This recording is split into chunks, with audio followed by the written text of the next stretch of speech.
G'day and welcome again to another Campfire discussion. And today I have with me Rose Davidson. Rose owns the Rose Davidson Does Biz, which provides administration and offers support to female entrepreneurs. But as she says in her other life, Rose is the co-founder and president of Healing Through Love, HTL, which is a domestic and family violence awareness initiative, which originally started in Adelaide but is now in Hobart in Tasmania. And she's also the co-founder of a social enterprise cooperative called Stella Bella. Now, it sounds like you've got so much on your plate there, Rose, and welcome to the Campfire Project. It's great to have you here. Lovely to be here. Thank you, Alan, for asking me. Well, I'm really a pleasure because when I looked at your background and everything else, I thought there's so much wealth of knowledge that you have there. But first of all, I'd love to get a feel for who is Rose in the first place. Tell us a bit about your background and why you're doing what you're doing today, if you would, please. Okay, I was born in Canada and came to Australia when I was 12. I've lived in most states. The only ones I haven't lived in is West Australia and the ACT, I think. I've lived everywhere else. Let me see. Yeah, I've had a pretty traumatic childhood, but I came through that, pretty unscathed, I guess, in the long run. With child sexual abuse and psychological abuse and all that sort of thing. So that wasn't a pleasant part of my childhood, but I grew into a fairly empathetic and compassionate adult, so I like to believe that. My business I started in 2015 because I just got sick of the corporate world. Basically, I was a temp and I just didn't like being told that I had to do stuff that way, because even if I did find an error in their processes, they wouldn't listen because I was just the temp. So anyway, and then so through my work, I became involved in Healing Through Love. I'm a passionate advocate against any type of abuse, whether it be human abuse or animal abuse. But domestic violence is one of my great passions. So Healing Through Love asked me to come on as their secretary when they were forming their committee, and we held our first Pamper Day 6 weeks after we formed a committee. So that was me organising practically everything. So in 6 weeks I organised everything except the venue. So that was the invitations and the event, everything. So yeah. So then we had our second event in 2019. So I organised that as well. And in the meantime, Stella Bella came into being, which was, I don't know if you've heard of Chook's SA, that's quite more aware. She's a lady in Hobart. She has, I think she's an AM or an OM for her work. And she has a thing called Chook's SA and the Hen House. And so through that, there were 4 of us initially, and we went through an incubator program to become a co-op. And one of the team had dropped off because she had some other personal issues and so the program was interfering with her recovery program. So Stella Bella was meant to be the high end. So Stella Bella was meant to fund Healing Through Love, because Healing Through Love receives no funding whatsoever from anyone. And so we rely on donations from corporations and other businesses, to get a venue, to get our printing done, to get everything basically. And the concept of the Pamper Days is that small businesses come together and offer their time for the day and their resources. So, we have healing modalities such as Reiki and massage and makeup artists, and people give hand massages and crystal healing and all sorts of other things, and they just donate their time, and if they need, or hairdressers as well. And so the event is free for domestic violence survivors, and so they come along and be pampered for a whole day between 11 and 4 in the day, and they go away and feel beautiful afterwards. Doesn't matter whether they're currently in a domestic violence situation or they've come out the other side. They still need that nurturing and love. Right. And we like to provide that for the day.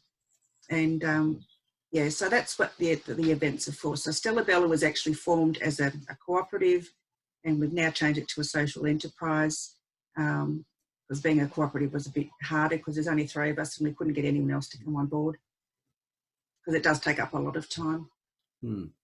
And so they were meant to be like high-end events, so high teas and luxury pamper days, at spas and so forth.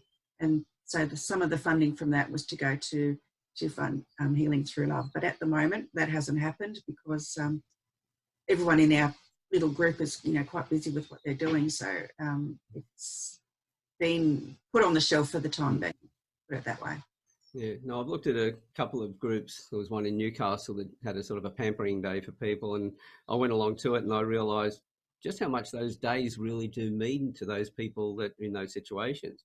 It's such a change from what they've normally been going through, their day-to-day life, and they get this one moment where they're looked after. It gives them a bit of hope for the future. Oh, it does. And we had one lady last year. She turned up and she was had no hair. And we also have a clothes display where the survivors can go and choose an outfit or shoes or a handbag or whatever. It's all free. It's all the clothes and things are donated. And she looked really apprehensive. So one of the lady that gives the hand massages, she, asked her why she was so apprehensive. And anyway, so through the conversation that they'd had through the hand massage, the woman had said that she was never allowed in the 10 years that she was with her abuser to buy anything for herself whatsoever, not even her underwear. She was not even allowed to buy her own underwear. And then it got around to, why she had no hair. And she said that her abuser just kept her bald, so she wasn't attractive to anybody else. And so this woman, at the end of the day, she sent me a personal message, and she was just so grateful for the time that she had there, and she looked amazing. She had her makeup done and everything, and she just looked so beautiful and so happy. And that's just a testament to our days that we have. And at the moment they're only for females. We are thinking of doing something different for men. It's just that we haven't come up with a concept that would that men would be happy with, because I don't think they'd like to have a facial or anything like that. So yeah, we need to get someone on board that could give us a bit of advice on what we could do with those. But that's me in a nutshell, my personal life basically.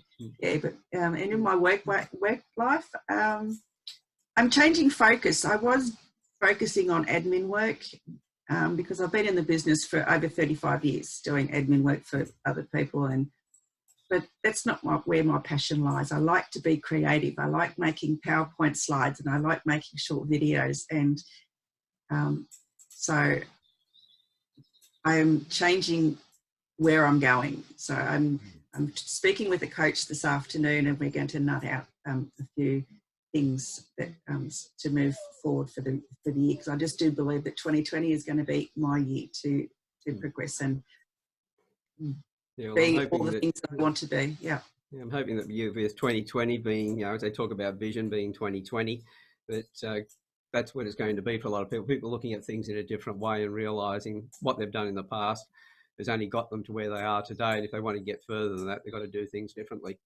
Correct. Yes. And having the right services that you can employ and all the rest of it's important to you. Now, I just want to go back, as you mentioned before about the men and facials. I know my first wife was involved in a network marketing program many, many years, 40 years ago, that worked with the skin things, and we had a bunch of rally drivers, male rally drivers. Yeah. Got them all to come in, gave them facials, and they absolutely loved it because it got all the grease out of their skin as well. Really? But, I did threaten to take some photographs for blackmail purposes for later on, but they didn't care because they just said they felt so great. Because that's one thing that, we look at that, but men don't look after themselves. No, they don't. So, doing something like that and doing it for a cause as well. If you've got a cause, you say, right, come along and have a facial as part of the cause, or you got a guy to shave his, half a mustache off or whatever it might be, and that for a cause, they'll be there. Yeah, they will be. Yeah, I understand. Throw a bit of pampering into it, and you got them. Yeah, but Domestic violence goes both ways. I mean, not just women who are no, I shouldn't call them victims, survivors. It's men as well. And quite honestly, there's not enough help out in the community for male survivors of DV at all. That's it. No, it's just not. And it's not, there's no statistics really out there to explain or, you know, to quantify the amount of people out there. That's it. So we look at it, and I know that there were some statistics floating around that were saying that the yes, there's more male perpetrators because there's more heterosexual relationships, but the percentage of domestic violence in same sex, in lesbian relationships, for instance, was just as high as heterosexual. They are, yes. And so we're out there trying to say it's gender, but it's not gender. We're looking at the wrong cause. No, that's right. That DV has no gender. There is no gender. It's you know, the same-sex couples, the heterosexual couples. It doesn't really matter. It's there for everybody, and it's wrong, and it should be stopped. And you know, I don't know how. I mean, sexual abuse. Sorry, DV is. There's so many forms of DV as well. You know, there's the physical violence. There's the emotional violence. There's the financial violence. There's there's just heaps. You know, it's not just one thing. Yeah, and that's where, especially with men as well, you know, we don't stand up. We don't tell people what we feel. We don't tell people what's going on because, you know, a guy stands up and says, my wife's been beating me up. You know, the other guys are laughing at them, and even some of the women are laughing at them. So and who's going to believe you anyway? You know, especially if you're a big burly fellow, but you know, like a real teddy bear, who's going to believe someone like that, you know, they're being abused by their spouse or partner? They're not. We look so much at the physical size and we make a judgment on that as opposed to, well, what's the person inside? If they've been pushed down, bullied all their life, they're going to be fairly timid. But then again, when they're pushed to the wall, that's when they come out and they are violent. That's how bullies are created. That's correct. Yep. You know, they're usually being bullied themselves. Yep, usually. So you'd see quite a variety of different types of people that would have come through the healing through love. Sorry, Alan, I didn't catch that. You would have had a large variety of different people who have been coming through. Yes, yeah, we've had women from heterosexual and same-sex relationships. A lot of them have been the majority of them have been affected by physical violence. The lady that I alluded to previously, you know, that was financial violence and emotional violence and psychological, all those sorts of things, you know. And a lot of places, a lot of psychologists or psychiatrists or mentors or whatever, to me, if they haven't lived it, they don't know it.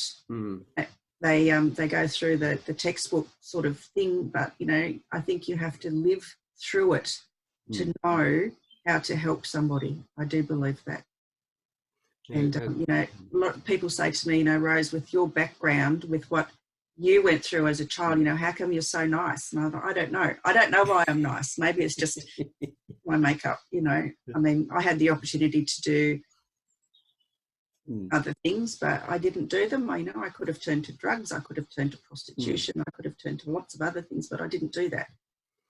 Don't ask me why not. Other women do, or other children or other, you know, teenagers do that. But, you know, I'm obviously strong enough to not go down that path. But yeah, I don't know. So it comes down, I think, matter of choice. There used to be a belief that certain face shapes would be criminal, serial killers, that sort of thing. But that was, you know, debunked a long time ago, over 100 years ago, when they realised that anybody can be a criminal. It's a matter of choice. But the type of crime you commit will be based on your personality. If you're a highly emotional person, it'll be a crime of passion. If it's, you know, you're somebody who's really focused in on money, it'll be a crime of around finances, for instance. So everything we do is a matter of choice. So nobody does anything to us. Yes, they might hit us, but how we respond to everything has been our matter of choice, how we do it. And so that then determines whether we see ourselves as a victim or whether we're going to be a solution to our problems. Yes. And from what you've described, you decided to be a solution to your problems. That's it. I mean, I did. It took me a lot of years to get over the trauma. It wasn't until my early 50s that I was finally diagnosed with PTSD and bipolar and emotional dysfunction disorder. I could never understand why, some days I was down in the dumps and I didn't want to get out of bed, and other days I'd be, climbing ladders and climbing trees and spending money like that there was, never ending. And I didn't understand that until, someone made me go to a psychiatrist and say, well, this is your issues, Rose, So I'm medicated now, which helps a lot, but I think a lot of it's just because I'm strong-willed, and I'll do things my way, and bugger the rest of you. In a very polite manner. Yes. Well, this is a public show, Oh, we've sworn a few times by the campfire. Hey, it's a campfire. That's what you do out bush. You sit That's in your correct. yarn and you just put your feet up and you connect. It's all about the stories that are told, not the way in which the story is told itself. I should have brought my tinny then, shouldn't I? That's it. I've had one guy sitting there with his dog next to him. I've had all sorts of things. So it's great. Fantastic. No. But one of the things I think is always important for people to know, because, you're fairly modest in the way in which you've said that, you made a decision. A lot of people who are listening would probably be wondering, well, what sort of decisions did you make? What sort of things were catalysts for you to make particular decisions over other decisions? Is there anything there you can share? I don't get me wrong, I've made some really bad decisions. I had a lot of bad relationship decisions after I sent my dad to jail and everything, there was just, but I think, when you come out of that sort of childhood, you're longing to find love and self-worth and all those other things. I think for me, it was just finding someone who actually did love me for me and didn't try and change me in any way. I think that was a really strong indicator that I could be who I wanted to be, and bugger the rest. I get to do what I want to do. I mean, I discuss, obviously, if it's financial, but he's really happy. My husband's really happy with, if I choose to go a certain path, well, it's my choice, and he'll back me in whatever way. So, I was really lucky like that. So, I mean, it's not my first marriage, it's my second. I mean, I've got 3 kids, 1 with my current husband and 2 by a previous marriage. And, that was a wrong choice, but I married him on the day because, I paid for the wedding, he didn't. I paid for the honeymoon, he didn't, And so I thought, well, I paid this money, we have to go. I didn't really want to, but I did anyway. We make, as you say, we make a lot of decisions that don't work out right, but we're not going to know until we make those decisions. So making the decisions is the most important thing. That's correct. And for me, I guess trying to make the right decision, I usually go with my gut. If my gut feels good, then it's usually the right thing. I've got this thing that if it's, I get these tingles in my backside if it's going to be a good thing. If my backside doesn't tingle, then it's going to be a bad thing. I don't know why that is, but when my father used to smack me, if I got tingles in my bottom, then he wasn't going to hit me. And if my gut turned like a butter churner, then I was in for a coughing. I was going to cough big time. So I guess it's just a feeling that I grew up with. It's just an intuition, I guess, call it. Yeah. When people don't give enough credit to their intuition. One of the other ladies we had on the show talked about the 3 brains that we have. We have the, our intellectual brain, we have our heart brain, but we also have our intuition brain. And how, well, the heart and the mind and that of the logic brain are fighting with each other. It's the intuition that tells us the right direction in which to go. Usually, yes. Yeah. And then at the back of the brain here, right here, you've got that really old prehistoric horrible brain that, makes the fight and flight sort of thing. So, yeah. You got to ask, This is part of intuition. You know when you're safe and you know when you're not. So that's it. Encourages feeling the fear and doing it anyway, but then having that process behind, trusting your gut, as you say, to know, I'm going to give this a go and see what happens. And if you're worried about it, looking at, well, what are the two outcomes? What's a positive one and what's the most negative outcome that can come from this? And if the negative one is not life-threatening, then obviously it's, let's jump straight into it and go to the positive side. That's me. I usually jump in with both feet. I don't. If the outcome's not favourable, I think, well, it's my own fault because I didn't, think about it. It's true. How I've always lived, and I'll probably continue to do that until the day until I take my last breath. I like to live life, and I just like to do it on my terms. And that's it. I think on your own terms is probably the most important thing, because so many people, especially those that are locked into that state, they've been in that, being under pressure from other people, being abused or whatever for a long period of time. They're not living their life. They're not on their own terms, and they're not going to be happy until they do make a decision that puts them on their own terms. Yep, that's very true. I think you have to live what the way that it's right for you. And if you're in a relationship that's not making you happy at all, and even know that you may feel some guilt about leaving the relationship, your self-care, your self-worth is the most important thing there is to you. It's the most valuable gift you can give yourself. It's your own self-worth and your own self-care. And I think that men and women don't value that for themselves. Men don't do a lot of self-care. Really, they go to the footy, or they go to play golf, or they go fishing, or they do whatever, but they don't internalize their self-care. And as you said before, that they don't express themselves because, for millennia they've been told, men are tough and they're not allowed to, be soppy or cry or soft or, all those things. So, and I think, we as adults need to bring our sons up to appreciate the fact that crying is not wimpy. Crying is an emotion that has to be shown, and it shouldn't be hidden. That's it. Well, the men that came on the show when I first started it, the stories that were coming out were quite horrific in their backgrounds and everything else. And those men showed that they were stronger men than anybody else because they had the courage to step forward and tell their stories, not only for their own therapy, but more so because a lot of them have been through their therapy, they're out the other side. They told their stories to help others that were going through the same thing. So being selfless in doing that. I was talking to a guy yesterday, and we were talking about being selfish. And I said, sometimes you have to be selfish to be selfless. That's right. You do. If you don't look after yourself, when somebody needs you and that, you're just giving them an inferior version of you, what you could be.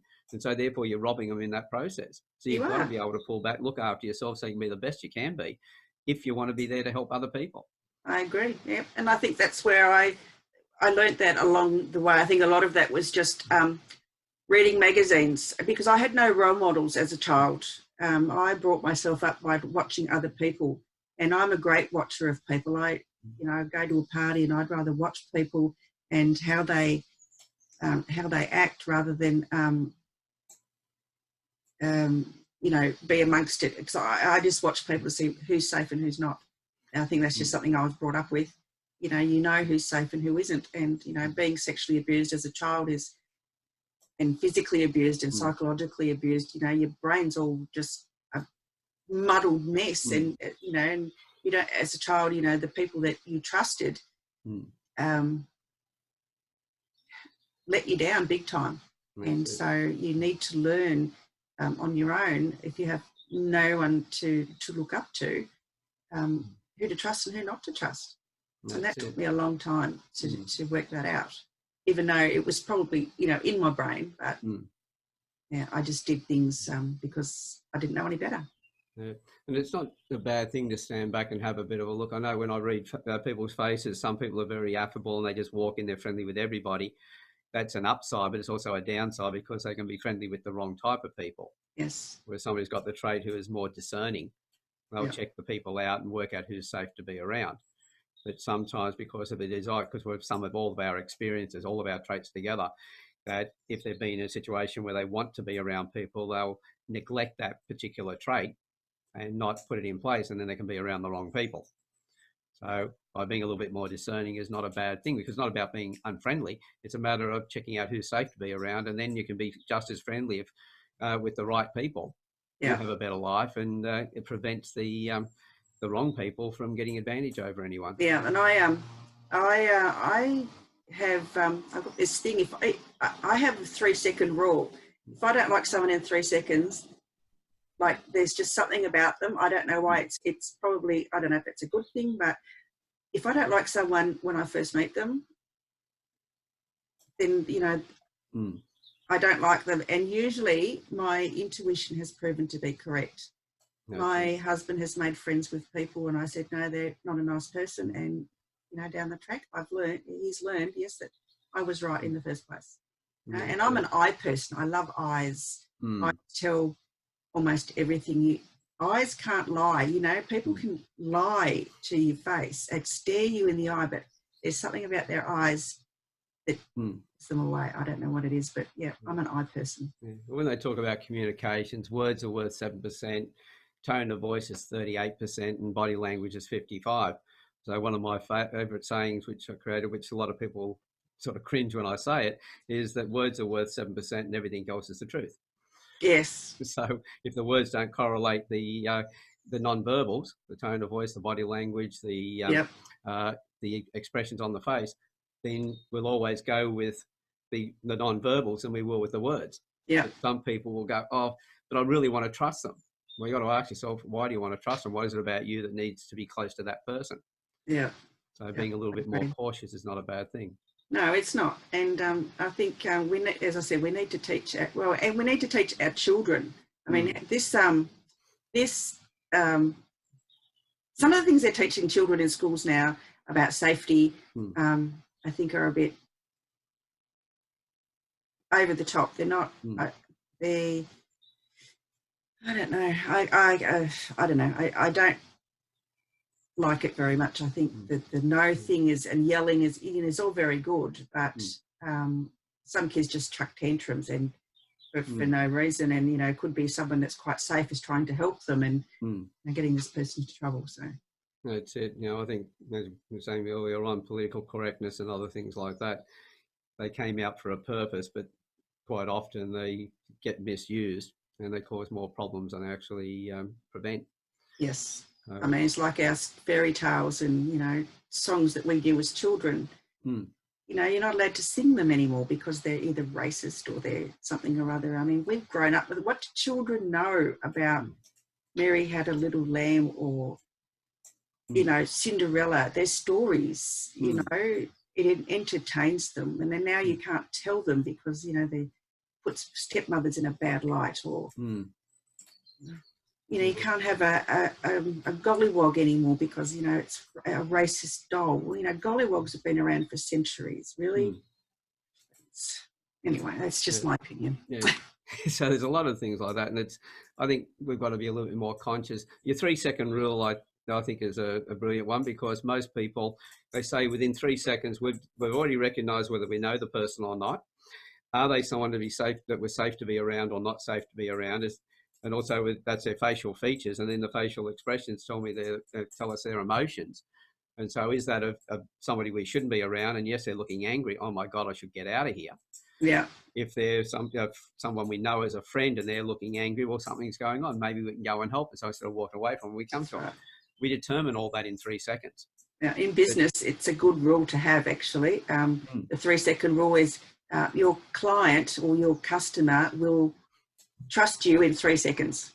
You have 3 seconds to impress somebody, whether it's on your website or your Facebook page or whatever. You have 3 seconds. That's it, because the human ability now to concentrate on anything is so shortened over time that we're only allowing ourselves 3 seconds. If you can't get to them in 3 seconds, then you might as well not be in business. I know that people say that a goldfish's attention is about 7 seconds. So I jokingly said to everybody, I want to become a goldfish. Can expand my attention span by Yes. 4 seconds.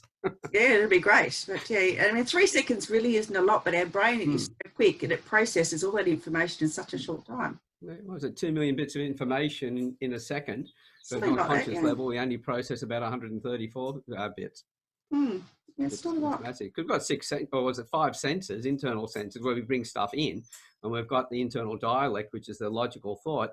They say we're 80% or 82% emotion and about 18% logic. So we've got all this emotional stuff going on, but we're told at school to listen to the words. We're told, in a court case, everyone's got to listen to what's being said and try and disprove the words.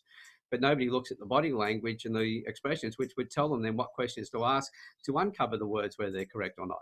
Yeah. Well, I was a customs officer for 13 years. I started off as a clerk and moved my way up and ended up being a band 3 in the end.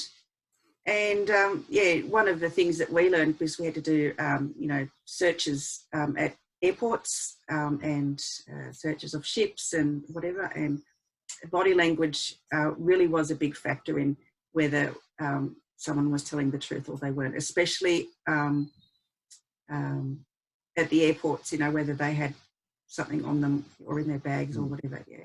I was lucky enough to actually get a couple of drug prosecutions in my time, so I was really happy with that.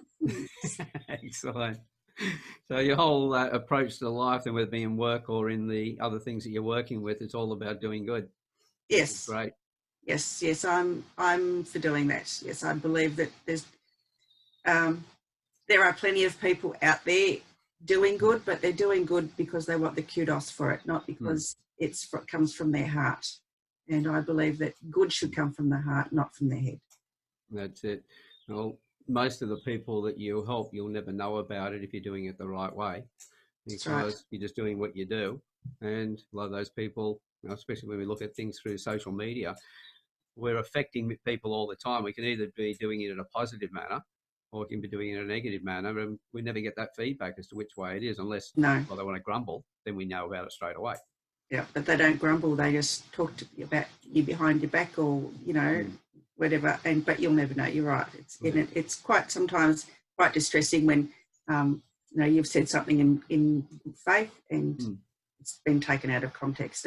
And the written word, unfortunately, can be taken out of context. The way it's written is how, like, if I were to write you an email, and when I'm writing it, the emphasis is on certain words. But how you receive it when you receive it is totally different, because you put emphasis on different words. So you could get offended by it, and no offence was intended. So, yeah, I've been guilty of that lots of times. Yeah. It's one of the things that I won't have an in-depth discussion via text. It's always got and I prefer it to be face-to-face. This is why I love Zoom, because I can see the person. Yes. And technology's, reasonably the connections are quite good most of the time. So I can see the expressions and everything else. If it's going to be, or otherwise it's an audio, but they've left a message. But when it comes to text, people say, we'll have discussions via text or emails. I go, no, unless it's bullet points, or you're just putting down, okay, what about we talk about this subject without going into it in depth, but just listing something. Like everyone, the panelists, I'll let them know, find 3 people are going to a panel, I'll send them a message and say, right, what would you like to talk about? Hit the reply to all. They will send their messages back. We know what they like to talk about. But when we talk about it, we're doing it face to face. That's right. Because we don't get those emotions. As you said, change the emphasis on one word in that sentence and the whole sentence meaning change.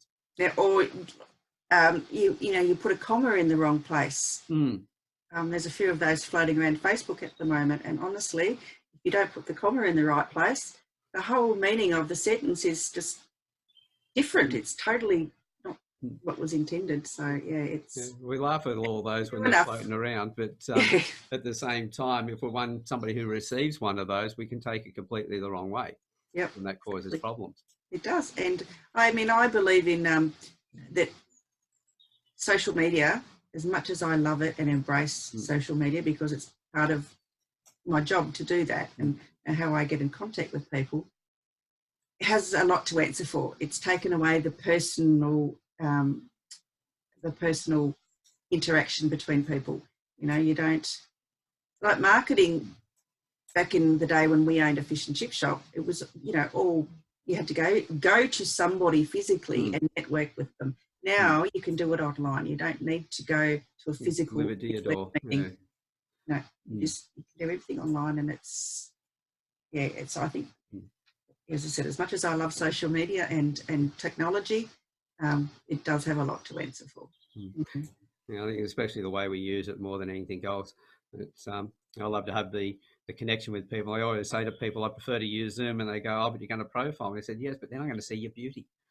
But every trait has an upside and every trait has a downside. But I want to understand you better so that I can have a better connection and conversation with you, because I'm out to enjoy myself.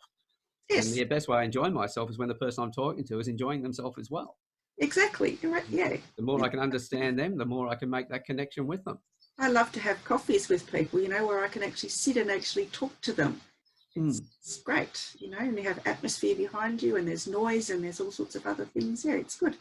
I know there's a big push for efficiency in business and do everything by quick messages and automate stuff as much as you can, but we've got to have that personal connection. You do. Otherwise, I agree. we end up feeling disconnected, and that may save us time, but doesn't do us as humans a lot of good, because we're isolating ourselves for the sake of efficiency. And we're not meant to be isolated. I mean, we're meant to be, we're tribal people. We're a herd. One person can't survive on their own without someone else. That's just how we have evolved. And I would hate to see us in 1,000 years' time. What if we're still functioning? What will be like? Will we just be in little pods and sleeping and just using brainwaves to communicate with people? I don't know. Yeah. And so that just shows how important, your groups like Healing Through Love and the Stella Vella are, the importance of those groups and what they actually mean to other people, and, well, to the people who are running that as well. It's got to have a major impact on you, and you're doing that work. It does, yeah. At the moment, the ex-president, she started, it was actually a project that she started as part of the Marion Council in Adelaide. It was a leadership program, and that was her project, was to make an event, and that's how Healing Through Love came to be. But, and as I said, I was part of that, but now I'm in Tassie, I want to start it down here. And I went to a retired officers evening for customs, and I met up with one of the fellows there, and he's actually the manager of the Hobart Showground, and he kindly donated the whole top floor, the main grandstand, for my event in September. And I was just gobsmacked. But then he told me that he had just left an abusive relationship. He was a survivor himself, so he understood my need to get this off the ground. And being the sole organizer down here is proving quite a challenge, because I've been away from Tassie for 20 years, so I have no network at all. And so trying to find a network of people to get in contact with is really hard. And so when you said September, is that September past or September coming? No, September coming. This will be the inaugural event this coming September. And I know, I'm asking for things early, but you need to, because I'm the sole organizer. I have to be early with everything, because it's got to run to clockwork. And to me, if it's not, then I'll be disappointed in myself, because I'm a bit of a perfectionist. So I like things to be, if it's not, then I'm disappointed in me, not in the others. It's I think that I failed in some way. I think it's just that was ingrained in me as a child, that if you didn't get an A or you didn't get first place, then you were a failure. So it's really a matter of doing your best. But okay, here's a challenge for everybody who's listening then, a call out to you. Anybody who's got contacts down in Tasmania, make sure that you invite them in to have a listen to the talk, especially this section. See if you can help Rose make some connections down there, and see if we can help in every way that we possibly can to make this a very successful event. So Stella, would you, Rose, I should say, should you please put in the links to the different groups, especially, and also some details about that event? Yeah. And especially as you're getting closer to the event, post that in the Campfire project as well. I will do. Thank you so much, Alan. That'll be a great help, and I appreciate that so much. It's terrific. Well, Thank that's you. what we're here for. This is what the whole group's about. It's about a community. And Making I know me that cry there's now. some really brilliant ladies in the group all over Australia and that who are listening to this, and even overseas who would be wanting to be able to help in that area as well. And after we have this call, there's somebody else I want to talk to you about. So once we finish, we'll stay online. Okay. So, you know, I really appreciate you coming on. I'm really thankful that you've shared the information there. I really love the fact that you've talked about it, not, you know, domestic violence not being gender specific and all the rest of it, giving some better understanding of, so it brings us all together. Whereas we just say it's gender based, then we have this separation. Whereas with the truth, I don't agree with any of the separation with anything, whether it's a workplace, it's a family, it's a, we're all in this together. You know, we're a community, and we should treat each other as such, not separate ourselves. Yeah, and it's not a matter of treating each other the same, but recognising, treating each other with the same respect and everything else, and appreciate the differences that we have as being where the real strength of a community is. Everyone's the same, everyone wants to do the same thing, and nobody wants to do the stuff that needs to be done outside of that. If we're all different, then everybody can bring their strength to the table, and we then recognise that everybody's of value regardless of who they are. And so even the people who are sitting here going through a lot of stuff and go, well, I don't really have any value. Yes, you do. You do. You must have something. You must be able to draw. You must be able to do something. You have an opinion. You know, bring it out. Yeah. You know, if you don't agree. Young Scott Carson down there in Melbourne says, and that if you've, no matter what you've been through, if you're still here today, you're being successful. That's right. Because you're still here today. But then whether you take that I'm a victim mentality, or whether no, that's what's been done to me, but I choose to do something different, and I'll get the right people around me so I can actually manage to do that.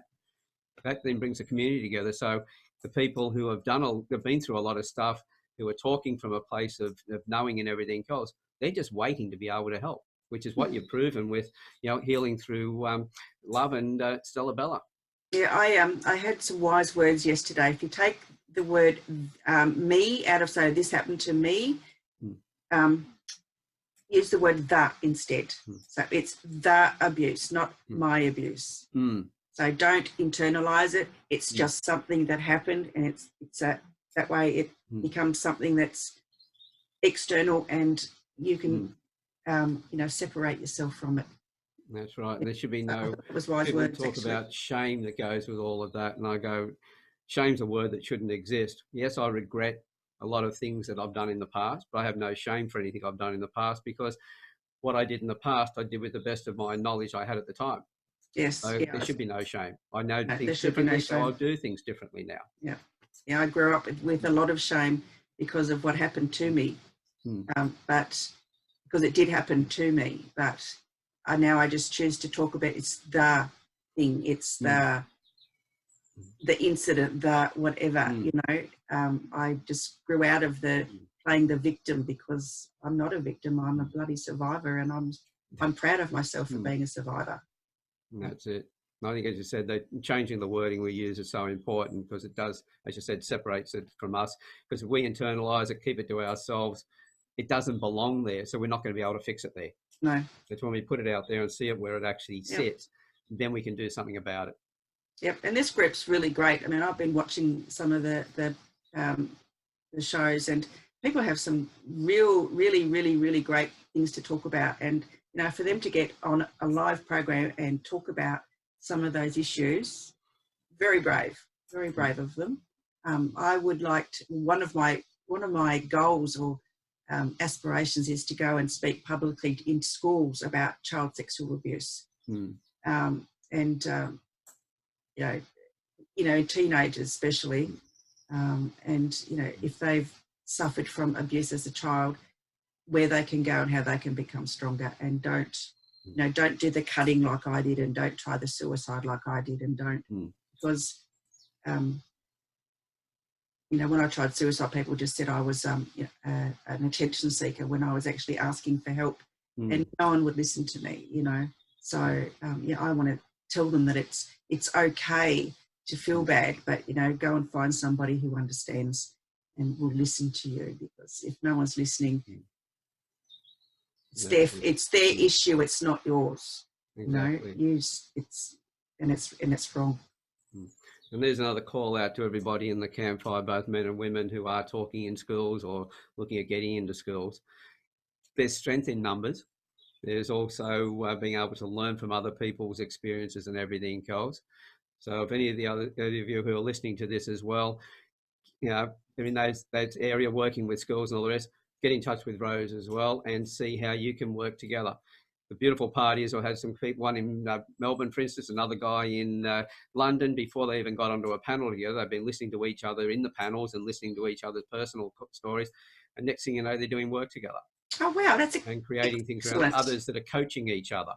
And so the group is really becoming a community. So if you're sitting out there, you don't feel like getting up and having a one-on-one chat by the fire, then at least have conversations, get to know people and see how you can help, because you may not think you bring much to the table, but I guarantee when you get past it and you look at what you really have, you bring a lot to the table. Yeah, and just get over your shyness. Shyness is a big thing. People just don't feel comfortable, but really it's nothing to worry about. That's it. It's hard. The first step is always difficult, but you know, over time you just get better at it, and the more you tell your story, the more ears will hear it, and the more people can be helped. Yeah. As I say, if you don't feel you're good enough, get over it. If you think you're too good, then get over yourself. That's exactly right. I agree with that. Yes. Yeah. Well, actually, Rose, it's been lovely having you here. Really great conversation. So I've always got to keep an eye on the clock, because every time I talk to people on here, the stories, the experience that they bring to the table, I could just spend all day here chatting to people, which quite often I've spent several hours with some people. I had to break it into sections. So thank you again for being here. Thanks, Alan. To everybody who's been listening today, I hope you've enjoyed it, and connect with Rose, see how you can help her with the projects she's running, but also have a talk to her about what you can learn for yourself as well. And so thanks again, Rose, and thank you everybody for being here, and we'll see you next time around. Bye for now.